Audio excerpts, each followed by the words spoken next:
안녕하세요. 네. 스트레스 관리와 자기 관리법에 대해서, 저번 시간에는 자기 관리법에 대해서 했고, 이번 시간은 스트레스 관리와 재발경고 체크에 대한 이야기를 하겠습니다. 스트레스를 잘 관리하는 것이 약물 관리와 더불어 스트레스 관리 두 가지 측면이 정말 중요한데요. 약물 관리를 잘 하더라도 스트레스 관리를 못하면 재발의 위기를 경험할 수가 있습니다. 저도 약물 관리는 잘했지만 스트레스 관리를 못해서 20대 초반에 적절하게 약물로 또 못 막아줬던 부분도 있고 해서 3번의 재발을 겪게 됐는데요. 스트레스 관리는 그만큼 비중이 크고 중요합니다. 그러면 스트레스에 취약한 사람은 어떤 사람인가? 자존심이 쉽게 상하고 다른 사람들의 비판에 민감한 사람이고 비현실적인 욕망과 기대 수준이 높은 사람이다. 그리고 자기 비하감이 많고 참을성이 부족하고 되게 경쟁적이고 초조하고 완벽주의자적이고 그런 분들이 스트레스에 취약합니다. 그러면 스트레스에 강한 사람은 어떤 사람인가? 긍정적이고 적극적인 사람이고 비합리적인 사고가 적고 개인이나 환경에 능동적으로 변화하고자 하는 거고 긍정적으로 대처 방법을 갖고 있는 사람이라고 볼 수 있습니다.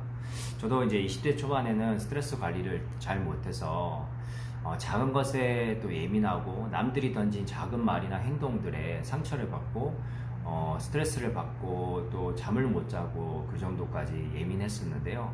점점 시간이 지나면서 그것을 빨리빨리 해소할 수 있는 나만의 스트레스 관리법을 가지게 됐던 것 같습니다. 그래서 털털털 나는 나를 사랑한다 나을 수 있다 삼털삼나라고 이제 저는 얘기를 하는데 빨리 이제 생각을 털어버리는 작업을 할 수 있는 거. 내 감정에서 부정 감정을 털어버리고 나를 직시하고 나를 이해하고 수용하는 과정까지 갈 수 있는 것을 습관화했거든요. 자기 암시법에 하는 방법일 수 있는데 부정 암시가 점점 늘어나고 자기를 미워하는 감정이 점점 커지면 환청과 망성도 같이 증가하게 됩니다. 그 반대로 가는 것, 자기를 이해해주고 사랑해주고 받아주는 것이 환청망상을 없애는 길이고 또 약물 관리가 더 잘 되는 길이고 그리고 긍정암시와 스트레스를 빨리 대처하는 방법이 되게 중요한 것 같습니다. 스트레스의 조절은 일단 잠을 잘 자야 됩니다. 스트레스에 취약할 때는 잠이 부족하고 또 여러가지 수면을 못 취하게 되면 정서적으로 불안감이 높아지거든요. 그리고 우울해지고 그리고 음식 조절에 카페인이나 술을 조절해야 됩니다. 그런 걸 많이 먹게 되면 여러가지 심리적으로 불안감과 긴장감과 초조감이 증가하고 예민해지거든요. 그리고 스트레스의 관리에 도움이 되는 음식들, 무기질 비타민 그리고 양질의 그 완전식품을 먹는 것이 되게 중요합니다. 그리고 규칙적인 식사와 체중 관리를 위해서 운동을 규칙적으로 하는 게 중요합니다. 운동을 하게 되면 우울증 약을 먹는 것만큼 효과가 있어서 운동 치료를 통해서 굉장히 많이 회복된 분들이 많이 있거든요. 저도 태권도 사범과 댄스를 통해서 굉장히 힐링을 했고 또 몸의 신진대사와 여러가지 원활하게 좋아져서 건강을 찾아갔는데요. 그 과정을 통해서도 운동이 굉장히 중요하고 땀을 흘려서 운동을 하고 스트레스를 해소하고 걷기나 산책을 하는 것도 되게 중요하거든요. 그리고 자기에게 맞는 운동 그걸 찾아서 적극적으로 매일 규칙적으로 할 수 있을 때 굉장히 도움이 됐던 것 같습니다. 그리고 많은 정신증을 앓는 사람들이 거절을 못하고 요구를 잘 못합니다. 그래서 거절을 어떻게 해야 되냐, 자기 감정은 싫은데 아닌 척하고 괜찮은 척하고 이렇게 하면 속이 병들게 되고 감정이 고이다가 고립이 되고 그다음에 나중에 환청망상으로 가게 되거든요. 그래서 자기의 감정, 부정 감정이나 긍정 감정들은 얘기하기 쉬운데 부정 감정들을 얘기하는 것을 규칙적으로 해야 됩니다. 그래서 거절하는 법을 알게 돼서 죄송하지만 괜찮으시면 이렇게 붙여가지고 자기 감정을 실어서 얘기할 수 있는 자기 감정을 이제 순화해서 얘기를 해야겠죠. 그렇게 얘기하면 그 감정에서 언어화를 함으로 인해서 해소가 되거든요. 그래서 이제 심각하게 얘기하는 것이 아니라 누가 부탁을 했는데 그것을 못할 것 같아요. 그러면 나중에 좀 고민을 해보다가 아까 얘기했던 그 부분은 내가 생각하기에는 내가 조금 상황이 좋지가 않아서 해주기가 좀 곤란할 것 같습니다. 이렇게 표현을 하면 그 마음의 짐이 덜어지고 또 해소가 되는 거거든요. 그래서 작은 용기만 있다면 그런 감정을 해소할 수 있을 거라 생각하고요. 그 다음에 바꿀 수 없는 거에 대한 것은 바꾸지 말고 받아들이고, 바꿀 수 있는 거에 대한 사항은 또 노력해서 바꿀 수 있는 거. 그리고 너무 심각하게 인생을 살아갑니다. 많은 정신증을 겪는 분들이 진지하고 학구적이고 스마트하고 되게 진지한 사람들이 되게 많아요. 그래서 한편으로는 자기 성찰을 할 수 있는 사람이어서 희망적이지만 유머 감각이 없어서 그 심각함으로 인해서 근육이 긴장되고, 그리고 여러 가지 스트레스 상황을 유발하는 거거든요. 그리고 통증이나 그런 아픔들도 유발할 수 있기 때문에 가급적이면 미소를 짓고 웃어 넘길 수 있는 그런 부분들이 되게 중요한 것 같습니다. 그리고 정신증을 겪는 사람들 많은 특징들이 심호흡을 하지 않고 이렇게 짧은 호흡을 하거든요. 그래서 평소에 이제 한숨이라 그러면 이렇게 심호흡을 깊이 해주면 마음이 안정되고 혈압과 여러 가지 당이 조절되고 되게 마음이 편안해지고, 심호흡을 통해서 부경화신경이 감소되고 부경화신경이 활성화되죠. 예, 교감신경이 감소되고, 그래서 긴장이 풀리고 완화가 됩니다. 그래서 호흡법과 긴장 완화 이완법, 그리고 명상, 이런 것을 통해서 평소에 기도, 이런 생활을 통해서 심리적으로 뇌를 알파파 만들어주고 되게 쉼을 주는 것들이 되게 스트레스 해소에 도움이 됩니다. 그리고 물이 반잔밖에 안 남았네, 이게 아니라 물이 반잔이나 남았네, 이렇게 생각하는 것과 같이 어떤 상황에 대해서 마이너스적으로 해석하는 게 아니라 플러스적으로 해석할 수 있는 그런 부분, 나한테 없는 거에 대해서 부러워하는 것이 아니라 있는 것에 감사를 하는 거, 이런 거 되게 중요한 것 같습니다. 그래서 긍정적인 태도, 그리고 마음 열기. 상처를 받았다고 해서 마음을 닫아버리면 자기 안에 고립이 되고 모든 사람들에게 도움을 주려고 해도 내가 받아들이지 못하게 됩니다. 그래서 항상 내가 마음의 문을 열고, 상처 아픔은 이 세상 살아가는 사람들, 모든 사람들이 겪는 건데 나만 겪는다고 생각해서는 안 됩니다. 그래서 상처를 두려워하지 말고 마음의 문을 열면 나를 도와주는 많은 사람들이 있고 또 회복의 길을 걸어갈 수 있을 거라고 생각합니다. 그리고 취미 활동을 통해서 책 읽기, 음악 듣기, 영화 보기, 그리고 운동하기, 여러 가지 스트레스 해소를 풀어줄 수 있는 요가, 댄스, 운동, 여러 가지 운동들이 있죠. 그런 것들을 통해서 삶의 힐링을 가져오고 선순환을 할 수 있도록 했으면 좋겠고요. 매일 그 기분 그래프를 짜가지고 아주 좋음, 보통, 불쾌, 아주 불쾌, 이렇게 5점 척척도를 만들어서 자기 기분을 체크해서 기분 그래프를 만들 수도 있을 겁니다. 그래서 스트레스 관리하는 데 있어서 굉장히 도움이 되니까 5점 척도를 해보는 것도 중요하고요. 그리고 심호흡, 복식호흡에 대한 자료들이 많이 있는데 그거는 이제 찾아보시면 복식호흡에 대한 것들 하루에 한 5분씩이라도 복식호흡을 하셔가지고 마음을 되게 편안하게 만드는 부분이 필요하고요.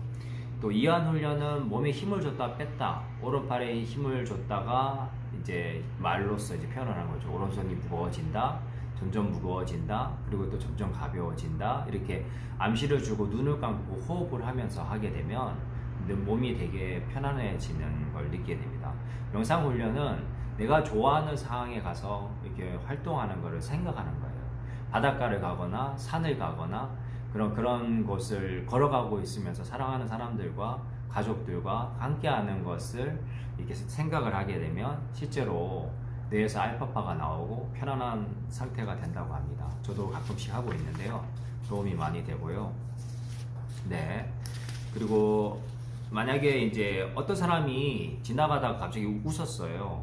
근데 그 웃음을 어떻게 받아들이시나요, 여러분들은? 비웃음은 아닌가라고 생각하면 되게 마음이 힘들어져요. 그러면 저 사람이 나를 보고 비웃었나? 그러면 나보고 수긍을 했나? 그러면 이제 사고에서 피해 망상으로 가서 저 사람이 나를 괴롭히려고 하나, 죽이려고 하나, 막 이렇게 발전하는 게 이제 조현병 증상이잖아요.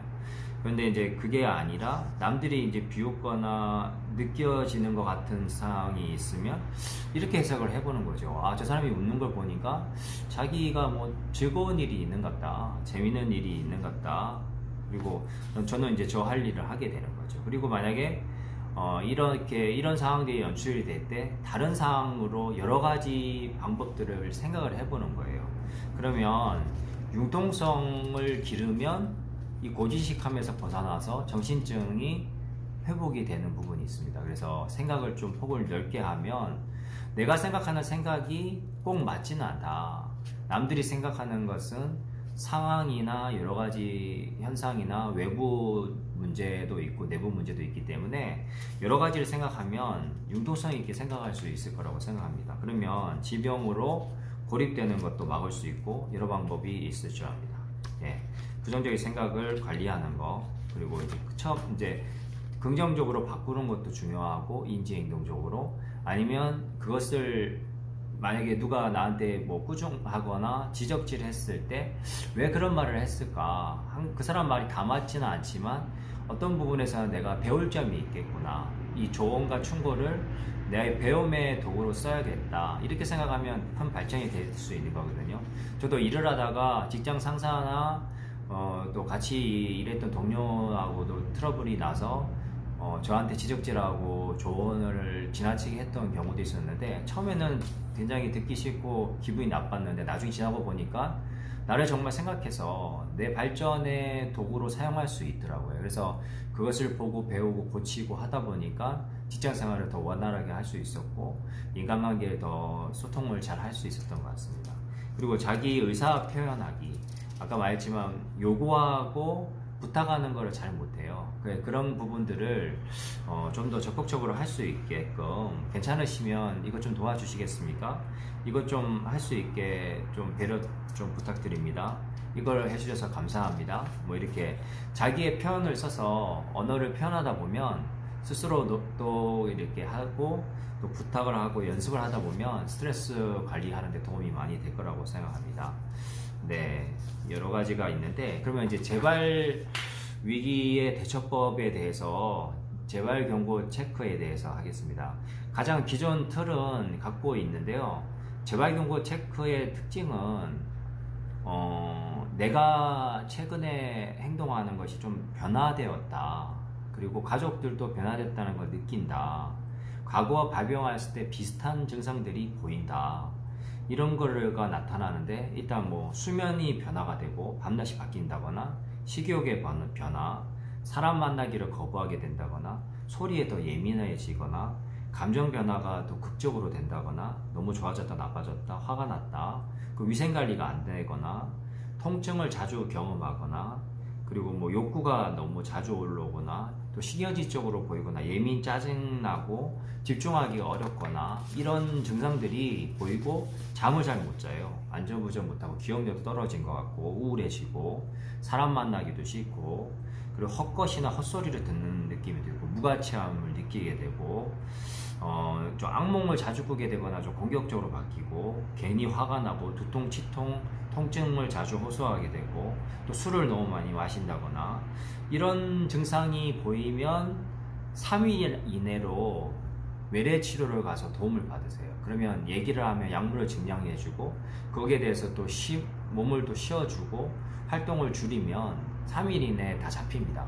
저도 이제 20대 초반에 10년 정도를 재발 위기를 겪었는데, 올 때마다 1년에 한 3-4차례씩 왔어요. 그래서 병원 퇴원하고도 계속 한 7년 이상을 그렇게 힘들었었는데, 나중에는 이제 병관리를 적극적으로 하다 보니까 재발 경고를 한 달 동안 막았던 기억이 있는데, 점점 줄어들어서 3주, 2주, 1주, 3일 이렇게 짧은 기간 내에 빨리 맞고 끝날 수가 있더라고요. 그러니까 내가 행복한 시간을 보내고 건강한 시간을 보내는 시간은 길어지게 되고 고통스러운 시간은 줄어들게 되니까 너무 좋더라고요. 그래서 자기 상태와 재발 경고 체크리스트를 만들어서 이 틀에다가 자기에게 맞는 틀을 만들어야 돼요. 그래서 자기만의 재발 경고 리스트를 만들어서 작성을 하세요. 저는 제 책을 보면 그 책에 기록이 다 되어 있거든요.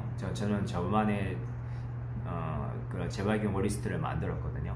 그래서 여러분들도 하나 자기만의 재발견고 리스트를 만들어서 감정, 생각, 수면, 뭐 환청, 신체 감각, 통증, 뭐 여러 가지 그런 변화들을 적어보는 거죠. 그래서 자기한테 맞는 어떤 느낌이 찾아왔을 때, 아, 재발 위기가 오는구나. 재발의 노란불이구나. 재발의 빨간불이구나.